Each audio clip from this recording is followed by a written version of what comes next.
So last week I showed you several hacks for the weekly calendar cover, and in the weekly calendar cover I have a banana Hobonichi weeks that I painted, and many of you wanted to see how I was managing to paint it with watercolor.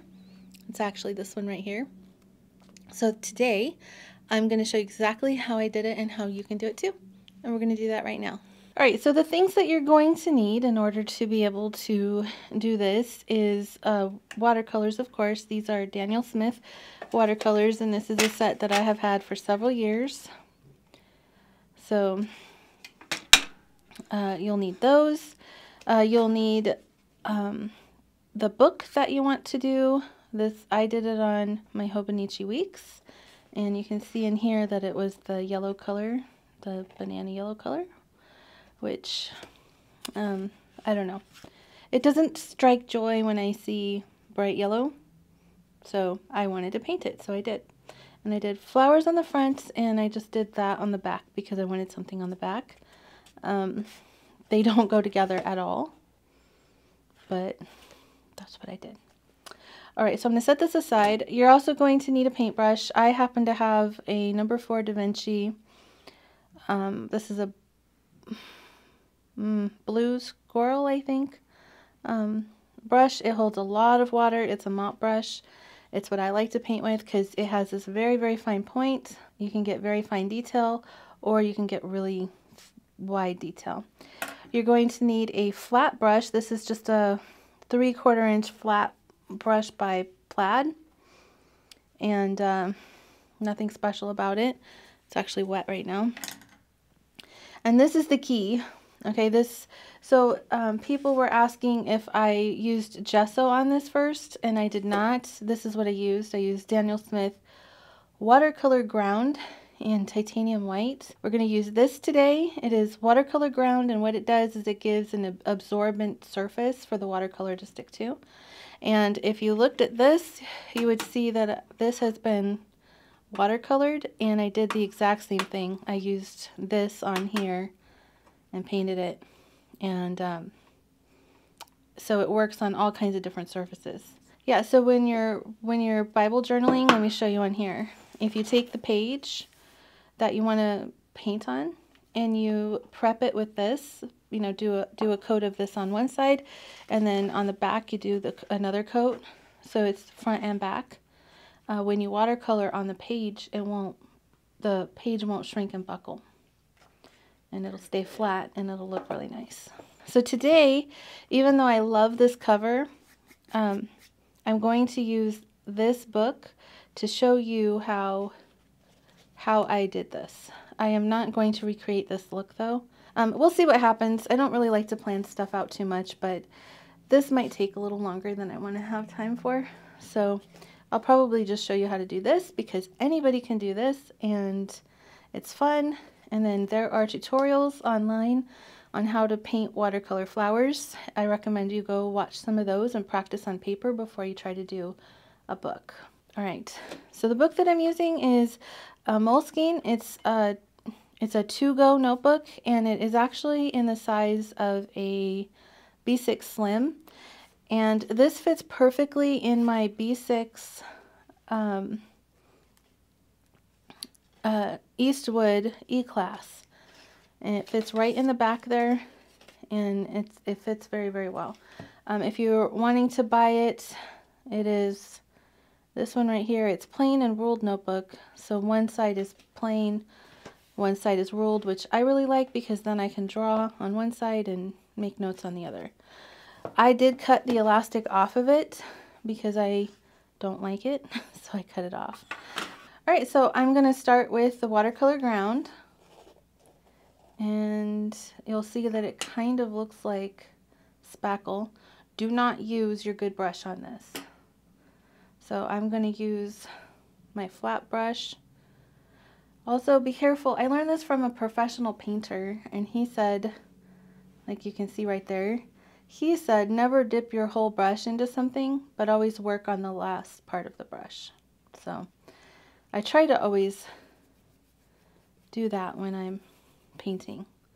So you're just going to put a thin coat on, And I'm not going to paint all the way to the edge, I think. I think I'm just going to paint in the center. And I want it to look kind of rough. You want your strokes to be nice and even. Once you have your coat on, you might need 2 coats. And I'm using a fabric cover. You could use just a regular paper cover too. It could even be a smooth, somewhat shiny paper. So this is not the same thing as gesso. Gesso isn't absorbent once it's painted on. Gesso works better for acrylics, not watercolor.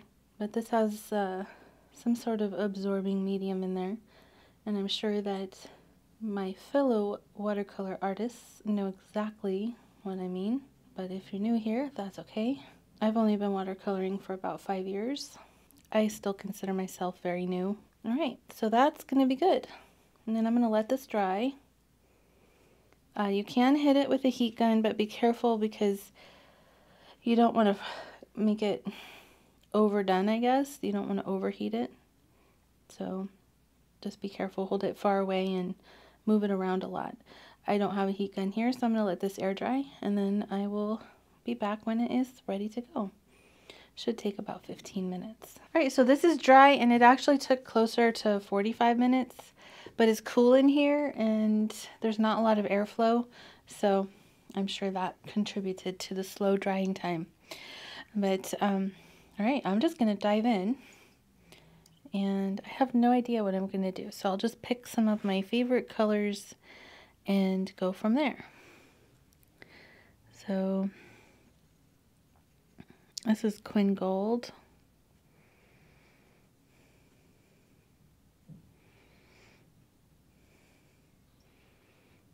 Get a little bit more of that. I want it to be nice and ploppy, as Allie Brown would say. And then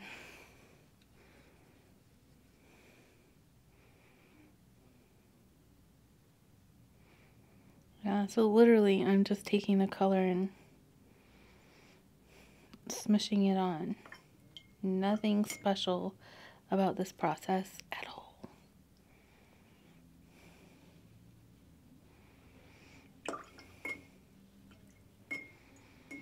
And I am going to leave some white space because,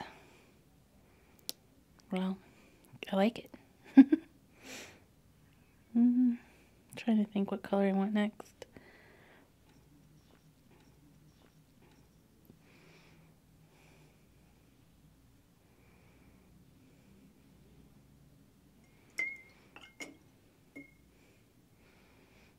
Literally though, this is all you do. It's not rocket science.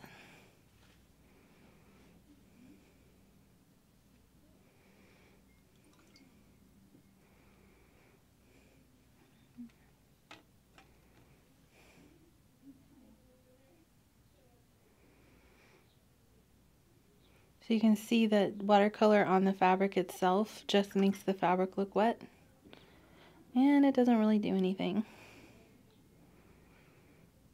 I thought I had indigo. Oh, I do.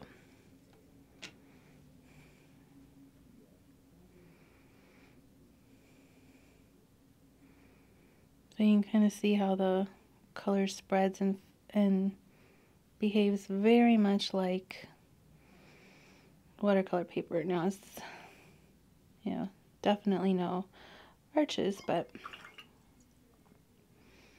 there it is. So literally that is all you have to do. If you want to know how to do flowers and stuff like that, there's a lot of videos on YouTube on how to do that. Scribbling Grace has a lot of tutorials on how she does hers, and I would definitely check her out if you want I don't know, some better in-depth like how-tos. I would go check her out. Her name is Scribbling Grace, and she's on YouTube. Get some of that. Now you can, when you're done with this, when it's dry, you can spray it with like a clear coat, and that will help keep it from wearing off. or you can put a plastic sheet protector over top of it, or you can, I don't know, I think that's pretty much it. That's what you're going to want to do.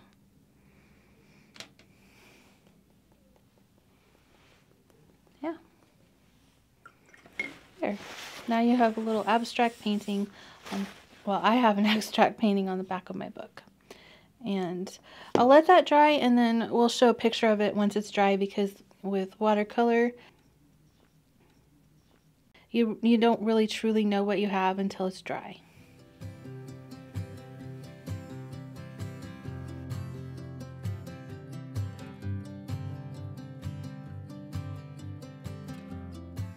I hope you enjoyed that little how I did it video. I'm not really going to call it a tutorial because it's just more of a how I did it.